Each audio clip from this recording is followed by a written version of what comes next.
We are going to start with the new topic, that is in vitro fertilization in humans. In order to understand the in vitro fertilization, you must have understanding about the follicles, about the oocytes, about the menstrual cycle of the woman. You must have the basic understanding about these topics. So that is why I am recording this lecture for you. So जो ये picture में आपको दिख रहा है, this is an ovary. ये ovary जो है, इसका क्या फंक्शन होता है? This is the female reproductive organ. ये आपने बहुत बार पढ़ा होगा. इसका प्राइमरी फंक्शन होता है to produce the eggs, to nurture the eggs, to release the eggs. जो नर्चरिंग होती है और जो एग्स को प्रिपेयर करना होता है, that takes place inside the ovary. उसके बाद एग जो है वो रिलीज हो जाता है, and that process of release of the egg is called ovulation. एक बार जब egg release हो जाता है, then it enters the fallopian tube. ये ovary इस तरह से egg release कर देती है, और egg release करने के बाद it enters the fallopian tube through this hair-like finger-like structures which are called fimbriae. तो वहां से ये ovary से egg release होके it enters the fallopian tube, और fallopian tube में जाके इसकी यहाँ पे fertilization होती है. If sperm enters into the woman's body and it reaches into the fallopian tube and it meets the egg, then the fertilization takes place. These are the sperms and this is the egg. So fertilization will take place. After that, the zygote will be forming, and that zygote will be entering into the uterus and will get implanted into the endometrium. That means the wall of the inner wall of the uterus. जो से ये सारे processes होते हैं, process of ovulation, that means release of the egg from the ovary. फिर उसके बाद ये fertilization का phenomena. These are all controlled by cells in the ovaries, and these ovaries which produce and secrete hormones. ये hormones जो भी ovary produce करती है, those hormones are essential for female sexual development and they are also necessary to sustain pregnancy. तो वो hormones क्या हैं, वो कैसे कंट्रोल करते हैं ये सारे प्रोसेसेस को, यानी कि process of ovulation, that means process of the release of egg, process of fertilization, and then the development of secondary sexual characteristics and the ability to maintain the pregnancy.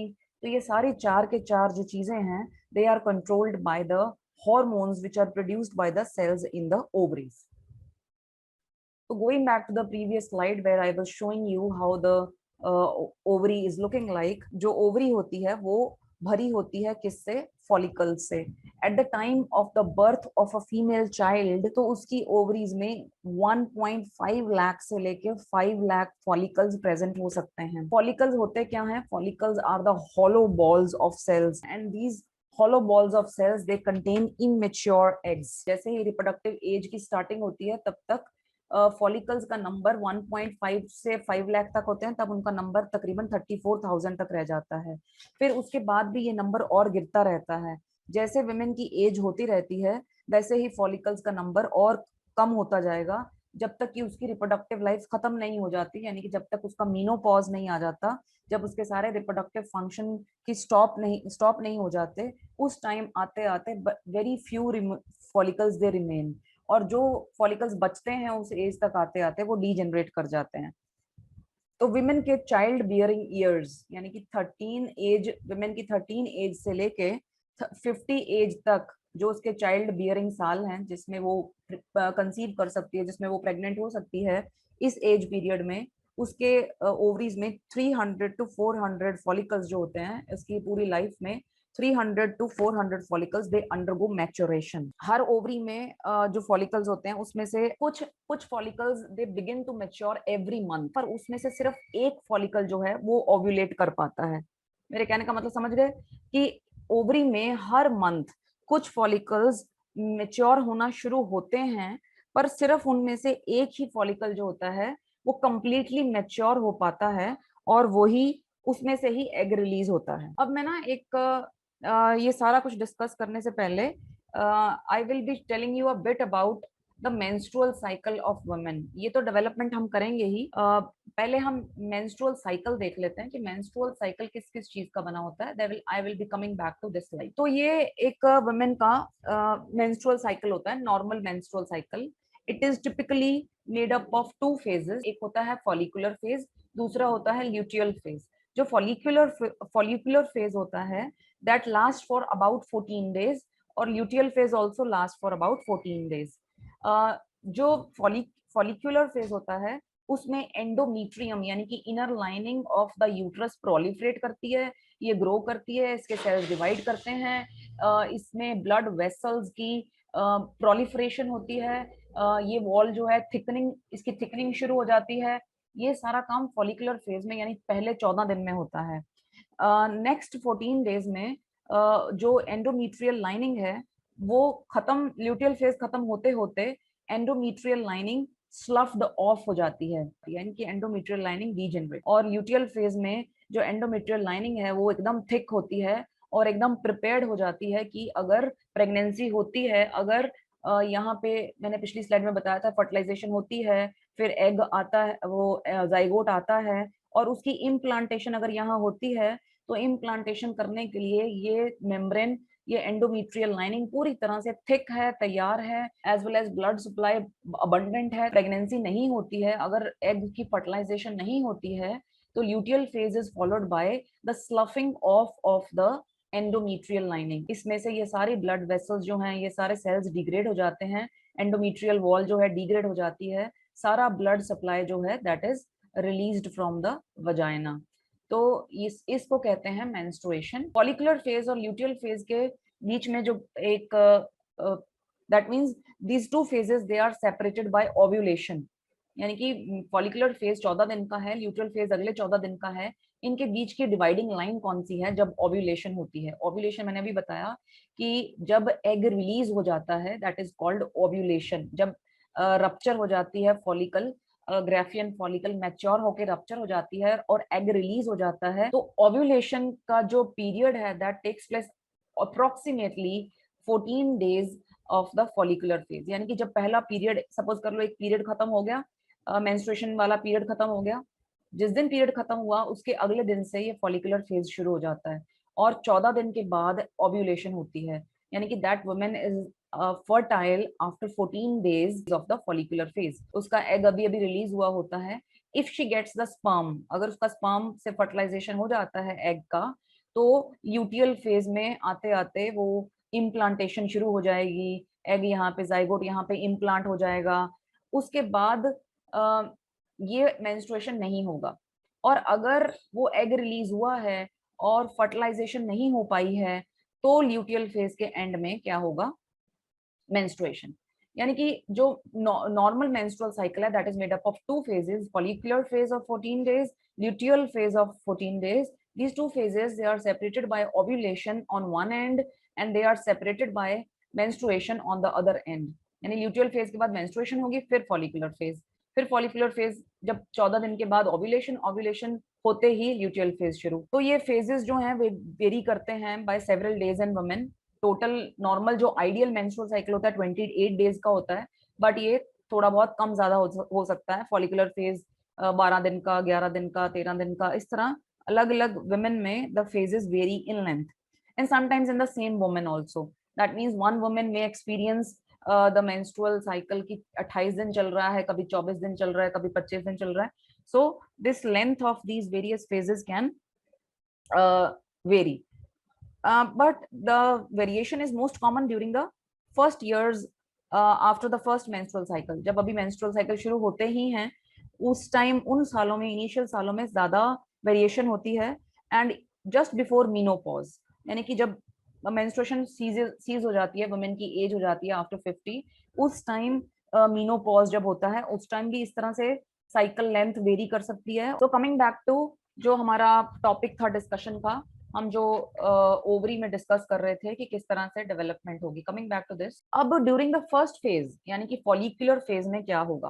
Follicular phase जो है 2 हफ्ते होता है, यानी 14 दिन, it last for about 2 weeks.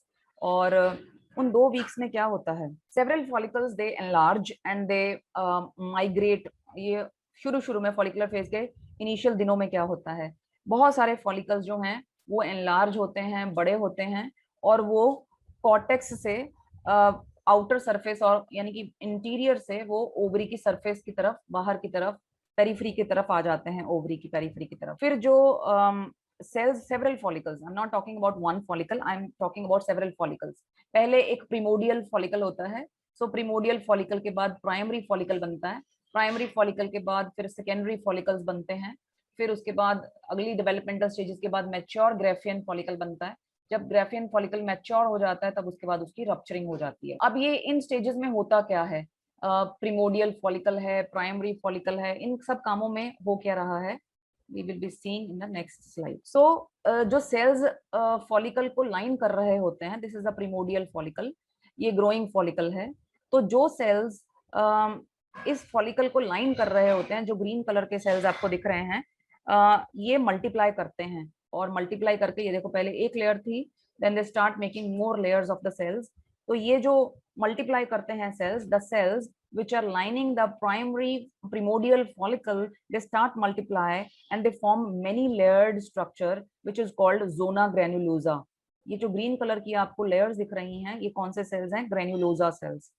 And consequently cavity also forms in this zona granulosa cells. इसमें फिर थोड़ी देर के बाद एक cavity जो है वो develop हो जाती है. Primordial follicle के around, यहाँ पे स्ट्रक्चर मैंने दिखाया हुआ, प्रिमोडियल फॉलिकल के आसपास ओवरी के स्ट्रोमल और इंटरस्टिशियल सेल्स होते हैं, यानी ओवरी के सेल्स. ओवरी के अंदर ये प्रिमोडियल फॉलिकल होते हैं. ओवरी की स्ट्रक्चर यानी उसके जिस चीज की ओवरी जिन सेल्स की बनी होती है, स्ट्रोमल एंड इंटरस्टिशियल सेल्स, जो कि उस प्राइमोडियल फॉलिकल के आसपास होते हैं, वो भी अपने आप को अरेंज करना शुरू कर देते हैं concentrically in many layers around the granulosa, zona granulosa. यानी एक लेयर ऑफ सेल्स, उसके बाहर दूसरी लेयर ऑफ सेल्स, उसके बाद तीसरी लेयर ऑफ सेल्स. तो ये कंसेंट्रिकली अपने आप को अरेंज करना शुरू कर देते हैं and they form theca cells. Theca cells are around the zona granulosa cells. So अंदर आप देख रहे हो कि उसके अंदर जोना पैलिसिडा है. जोना पैलिसिडा के अंदर ओवोसाइट है, growing ओवोसाइट. So many follicles, they are growing, they are maturing. The mature follicles which are Graafian follicles, coming back to the previous slide. So इस तरह से follicle mature कर रहा है, आप देख रहे हो उसमें cavity develop हो गई है. ये oocyte है, oocyte के बाहर की covering होती है zona pellucida. तो फिर उसके बाद उसमें meiosis हो रहा है. oocytes में भी meiosis, primary oocyte बनता है, फिर secondary oocyte बनता है. उसकी डिटेल में नहीं जाएंगे. यानी meiosis होता है, meiosis होने के बाद हमारे पास haploid egg बन जाता है. फिर उसके बाद ये ग्राफियन फॉलिकल जो मैच्योर हो गया है, ये सबसे बड़ा सेल होता है ह्यूमन बॉडी का, largest cell, largest in size, 30 millimetre diameter होता है इसका, 1.2 इंचेस इन डायमीटर. और जब ये इतने बड़े साइज का हो जाता है, देन अल्टीमेटली इट रप्चर्स. तो ये रप्चर कर जाता है, रप्चर करके और उसमें से एग जो है वो बाहर रिलीज हो जाता है. So this phenomenon is called the release of the egg from the mature Graafian follicle is called ovulation. जो interstitial cells होते हैं in the theca, coming back to the next slide, तो ये जो theca में interstitial cells होते हैं, वो प्रोड्यूस करते हैं हॉर्मोन्स एंड्रोजन. ये एंड्रोजन्स ग्रेनुलोजा सेल्स में जाते हैं. ग्रेनुलोजा सेल्स में जाके ये एंड्रोजन्स कन्वर्ट हो जाते हैं ईस्ट्रोजन्स में, यानी ईस्ट्राडायोल, ईस्ट्रोन, उसमें कन्वर्ट हो जाते हैं. और फिर जो इसकी कैविटी में जो फ्लूइड होता है, जिसमें oocyte बेद करता रहता है, जिसमें oocyte ये कैविटी में एज वेल एज ये oocyte के आसपास जितना फ्लूइड है, वो सारे फ्लूइड में क्या प्रेजेंट है? उस सारे फ्लूइड में ये सारे हॉर्मोन्स प्रेजेंट हैं, ईस्ट्रोजन्स और दूसरे steroid hormones such as progesterone, androgens, enzymes, bioactive proteins. अब ये जो फेज है, ये फेज कैसे खत्म हुआ? ये फेज खत्म हुआ by the rupturing of the, मैंने कहा ना फॉलिकुलर फेज 14 दिन का होता है. 14 दिन के बाद उस फॉलिकुलर फेज में सिर्फ क्या हुआ है? फॉलिकल की डेवलपमेंट हुई है. कौन से हॉर्मोन्स इसको फॉलिकुलर डेवलपमेंट को कंट्रोल करते हैं? I will be coming to that also. तो यहाँ पे मेन काम क्या हुआ है पूरे फॉलिकुलर फेज में? फॉलिकुलर डेवलपमेंट हुई, फॉलिकल्स ग्रो हुए, उनके सेल्स मल्टीप्लाई हुए, फॉलिकल्स में कैविटी डेवलप हुई, उसमें मियोसिस हुए, जो आपका वो साइड था उसमें मियोसिस हुए, और फिर उसके बाद ग्राफियन फॉलिकल मैच्योर हुआ, साइज में बड़ा हुआ, फिर रप्चर हो गया. So all this takes around 2 weeks और इसमें ये फॉलिकुलर डेवलपमेंट होती है. जनरली 1 या 2 कभी कभी 2 फॉलिकल्स रप्चर करते हैं, जनरली तो एक ही करता है, कभी 2 भी फॉलिकल्स रप्चर कर सकते हैं and they release the egg. Egg फिर मैंने आपको बताया कि वो फेलोपियन ट्यूब में एंटर कर जाएगा, फिर वो यूट्रस में चला जाएगा। जैसे ही फॉलिकल रप्चर करता है तो पीछे क्या बच जाता है, पीछे बच जाते हैं granulosa cells, zona granulosa and theca cells, जो मैंने अभी आपको स्लाइड में दिखाए। They fill the lumen. जैसे ये निकल जाएगा तो बाकी क्या बचेंगे, theca cells, granulosa cells, they will fill the lumen of the follicle. और जो बॉडी पीछे बच जाएगी इन ग्रेनुलोजा और थीका सेल्स की, वो बॉडी क्या होती है, that body is called corpus luteum. ये कॉर्पस ल्यूटियम जो है, it starts producing large amounts of progesterone. Progesterone ये स्क्रीट करता रहता है फॉर द नेक्स्ट 2 वीक्स। जो ल्यूटियल फेज है, ल्यूटियल फेज इसी वजह से कहा जाता है, जो मैंने कहा ना, the follicular phases of 14 days, luteal phase is also of 14 days, they are separated by ovulation. तो ओव्यूलेशन हो गई, एग रिलीज हो गया, अब नेक्स्ट फेज शुरू हो गया। नेक्स्ट फेज क्या है, luteal phase. Why it is called luteal phase, because we are talking about corpus luteum है। कॉर्पस ल्यूटियम में क्या बचा है, थीका सेल्स बचे हैं, जोना ग्रेनुलोजा बचा है, और ये सेल्स क्या करना शुरू कर देंगे, they will start producing progesterone। और प्रोजेस्टेरॉन कितने, 2 हफ्तों तक रिलीज होता रहेगा। अगर वो 2 हफ्तों में फर्टिलाइजेशन नहीं हुई, अगर 2 हफ्तों में उस ल्यूटियल फेज में फर्टिलाइजेशन नहीं हुई, तो उसके बाद corpus luteum will become small. Corpus luteum छोटा हो जाएगा, और छोटा होने के बाद ये एक व्हाइटिश मास की तरह बच जाएगा। वो व्हाइटिश मास क्या होता है, कॉर्पस एल्बिकन्स। सो क्योंकि कॉर्पस ल्यूटियम 14 दिन में फर्टिलाइजेशन नहीं हुई, तो कॉर्पस ल्यूटियम डीजेनरेट कर जाएगा, डिसअपियर हो जाएगा। क्योंकि ये प्रोजेस्टेरॉन स्क्रीट कर रहा था, तो ये डिसअपियर होगा, डीजेनरेट होगा, तो प्रोजेस्टेरॉन के लेवल भी फॉल कर जाएंगे। अब प्रोजेस्टेरॉन के लेवल्स चाहिए थे किस काम के लिए, यूट्रस की एंडोमेट्रियल लाइनिंग बना के रखने के लिए, यूट्रस की एंडोमेट्रियल लाइनिंग को थिकन करने के लिए प्रोजेस्टेरॉन की जरूरत थी। पर वो प्रोजेस्टेरॉन अभी स्टॉप हो गया है बनना। क्यों स्टॉप हो गया है, क्योंकि कॉर्पस ल्यूटियम जो है ये डीजेनरेट कर गया है। तो कॉर्पस ल्यूटियम जो है, जैसे ही ये डिग्रेड होता है, जैसे ही कॉर्पस एल्बिकन्स बनता है, वैसे ही प्रोजेस्टेरॉन के लेवल्स जो हैं वो फॉल होना शुरू हो जाते हैं, खत्म होना शुरू हो जाता है प्रोजेस्टेरॉन। और जैसे ही प्रोजेस्टेरॉन के लेवल खत्म होते हैं, वैसे ही मेंस्ट्रुएशन शुरू हो जाती है। यानी कि जो एंडोमेट्रियल वॉल जो थिकन हुई थी, वो डिग्रेड हो जाएगी, और डिग्रेडेशन से स्लफिंग ऑफ शुरू हो जाएगा वॉल की थिकनेस। ये जो ग्राफ है, ये वॉल की थिकनेस बता रहा है कि कैसे वॉल थिकन होती रहती है, ल्यूटियल फेज में भी थिकन होती रहती है। ल्यूटियल फेज में थिकन होते रहती है, मोटी होती रहती है, ब्लड वेसल्स प्रोलिफरेट हो रहे हैं। जैसे ही प्रोजेस्टेरॉन के लेवल फॉल होते हैं, तो एंडोमेट्रियल लाइनिंग को थिकन करने के लिए, मेंटेन करके रखने के लिए, इसकी प्रोलिफरेशन के लिए, इसमें ब्लड की सप्लाई बढ़ाने के लिए, ब्लड वेसल्स की ग्रोथ के लिए प्रोजेस्टेरॉन की जरूरत पड़ रही थी।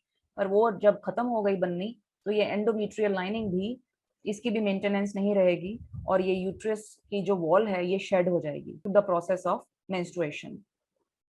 और उसी मेंस्ट्रुएशन में जो अनफर्टिलाइज्ड एग होगा, जो कि फर्टिलाइज नहीं हुआ, उसी मेंस्ट्रुएशन में वो एग भी बॉडी से बाहर निकल जाता है उस पीरियड में। अगर फर्टिलाइजेशन हो जाती है, एग को स्पर्म मिल जाता है, फर्टिलाइजेशन हो जाती है, तो corpus luteum will not degenerate. If it will not degenerate, that it will continue to produce large amounts of progesterone for several months, and it will remain in the ovary, ये ovary में ही रहेगा until the end of the pregnancy। Progesterone की वजह से ही, progesterone ही एक ऐसा hormone है जिसकी वजह से जो एग है, फर्टिलाइज्ड एग है, अपने आप को सिक्योर कर पाता है टू द यूट्रस। अब ये सारा प्रोसेस जो मैंने अभी तक आपको समझाया, फॉलिक्यूलर डेवलपमेंट, फिर उसके बाद हमने देखी ओव्यूलेशन, फिर उसके बाद हमने देखा formation and functions of the corpus luteum.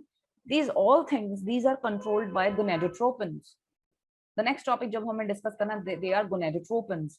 gonadotropins are of 2 types, follicle stimulating hormone and luteinizing hormone। these gonadotropins, they are secreted by the anterior lobe of pituitary. तो इन दोनों हॉर्मोन्स की बहुत ज्यादा इंपॉर्टेंस है in maintaining this, in carrying out this follicular development, and then carrying out the ovulation, then carrying out the formation of the corpus luteum, then enabling the corpus luteum to perform its functions। वो सारे के सारे यही control कर पाते हैं। so coming back to the यहाँ पे एक छोटा सा हम ये देख के फिर एक दूसरी स्लाइड डिस्कस करेंगे। ये स्लाइड में क्या है, हाइपोथैलेमस, बिगिनिंग जो है हाइपोथैलेमस स्क्रीट करना शुरू करता है at the age of 8।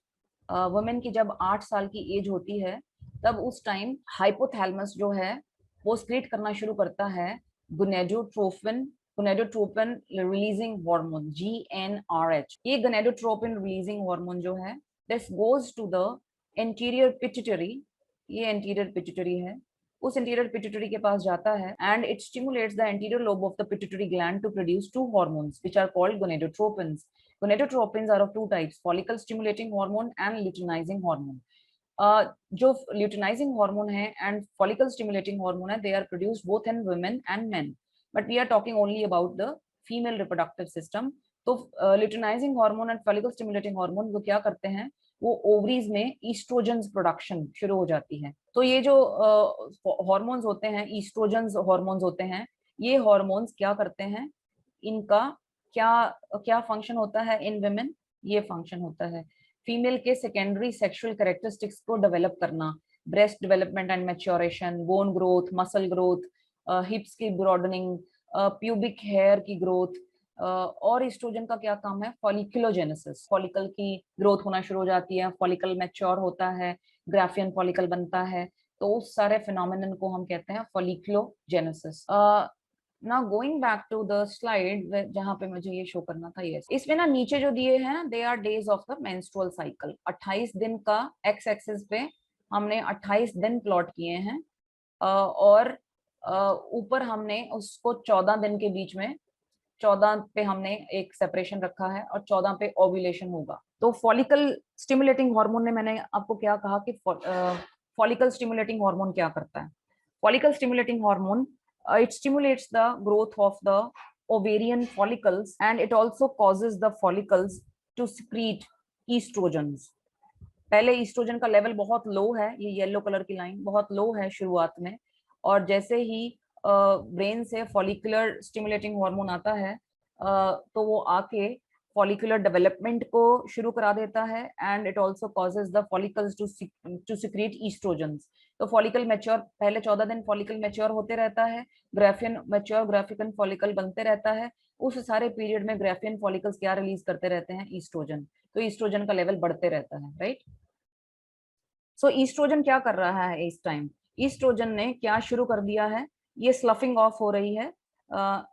Oestrogen ने क्या शुरू कर दिया है, it has started causing the thickening of the endometrial lining. तो नीचे जो आपको ये पोर्शन दिखाया गया है, this is about the endometrial wall, ये एंडोमेट्रियल की थिकनिंग शुरू हो गई है।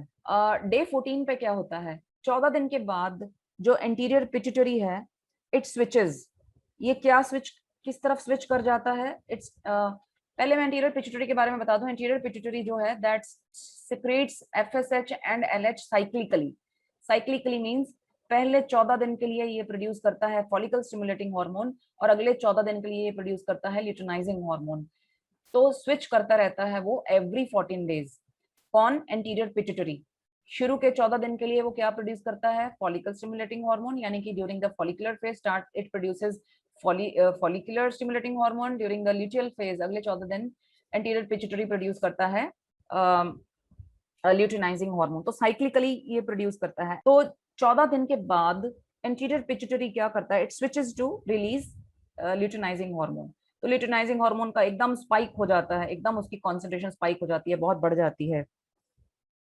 तो ये luteinizing hormone क्या करता है, ये कॉर्पस ल्यूटियम जो कि ओव्यूलेशन के बाद जो पीछे कॉर्पस ल्यूटियम बचा है उसको ये स्टिमुलेट करता है, क्या बनाने के लिए, प्रोजेस्टेरॉन बनाने के लिए और ईस्ट्रोजन बनाने के लिए। यानी कि फिर से ईस्ट्रोजन का थोड़ा सा लेवल और स्पाइक होता है। ये येलो कलर की जो लाइन चली आ रही है ना, ये ईस्ट्रोजन है, पहले वो स्टेडीली बढ़ता है ड्यूरिंग द फॉलिकुलर फेज, फिर वो बीच में उसका थोड़ा सा ड्रॉप आता है क्योंकि फॉलिकल स्टिमुलेटिंग हार्मोन का प्रोडक्शन कम हो गया है और किसका प्रोडक्शन बढ़ गया है, ल्यूटिनाइजिंग हार्मोन का।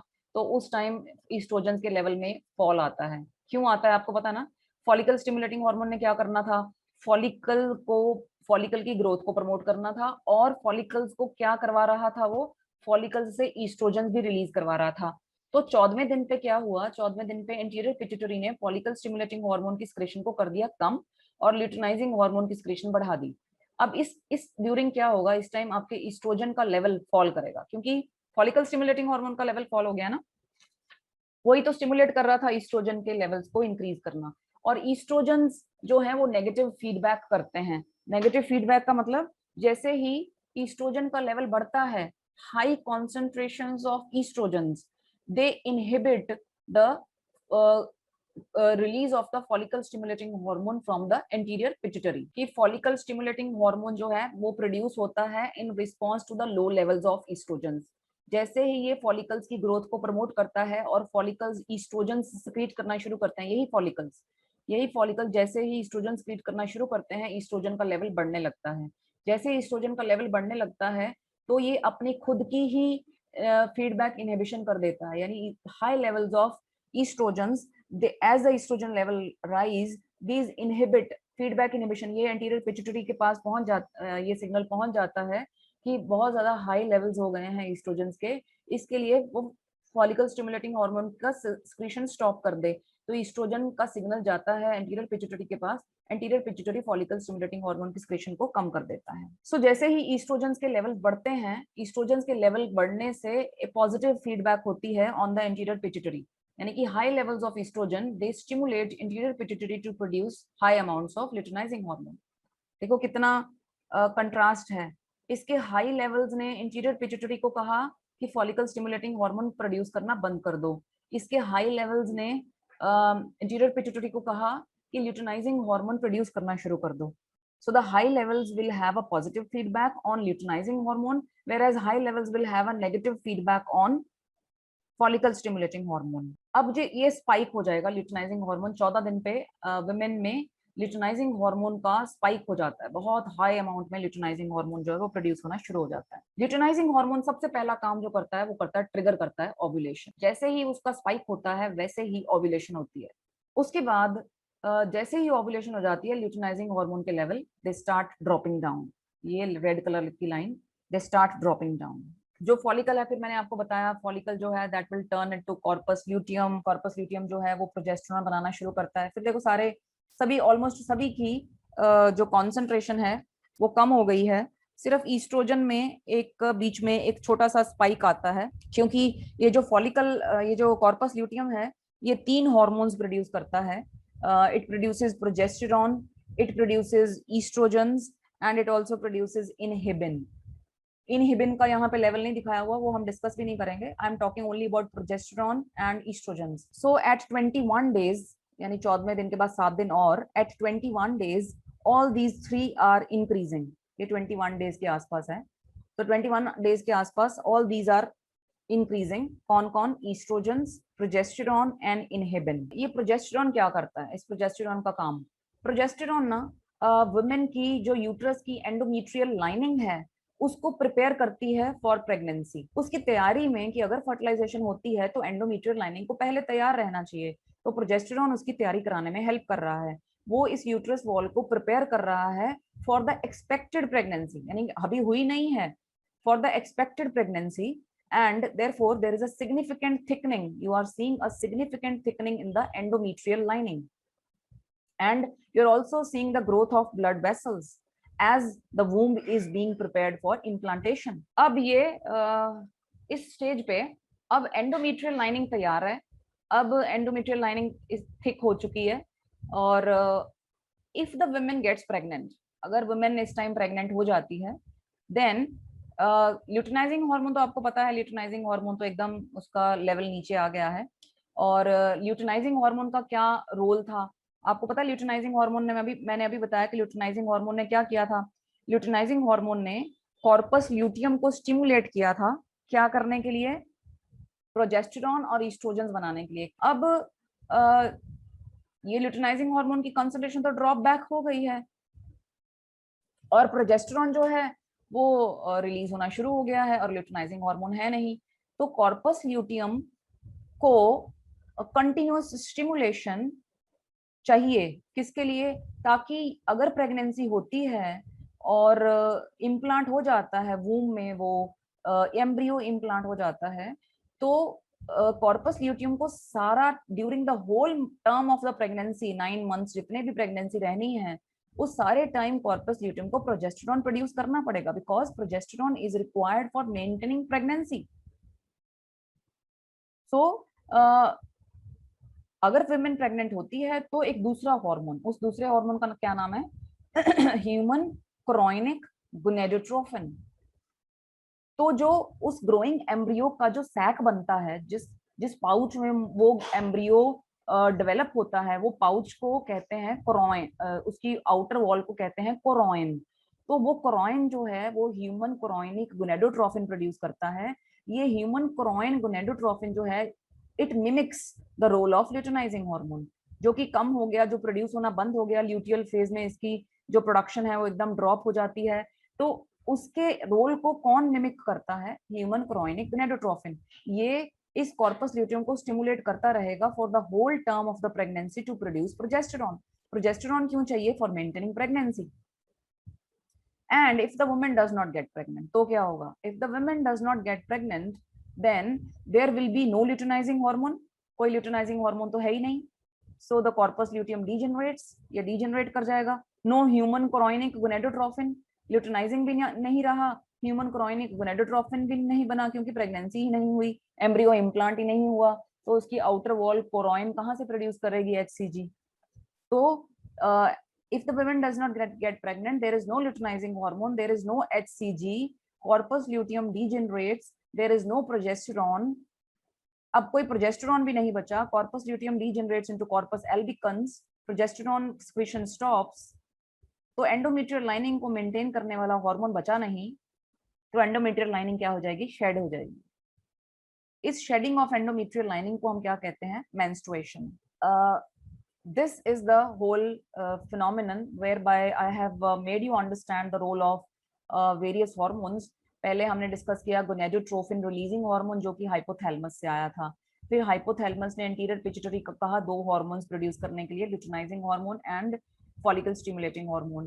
Follicle stimulating hormone menstrual cycle के पहले 14 दिन काम करता है, और ल्यूटिनाइजिंग हार्मोन मेंस्ट्रुअल साइकिल के लास्ट 14 डेज में स्क्रीट होना शुरू होता है. इसका काम होता है follicular growth as well as the estrogen production. Luteinizing hormone का काम होता है thickening of the endometrial lining as well as stimulating the corpus luteum to produce progesterone and estrogens. तो ये काम मेंस्ट्रुअल साइकिल में होता है.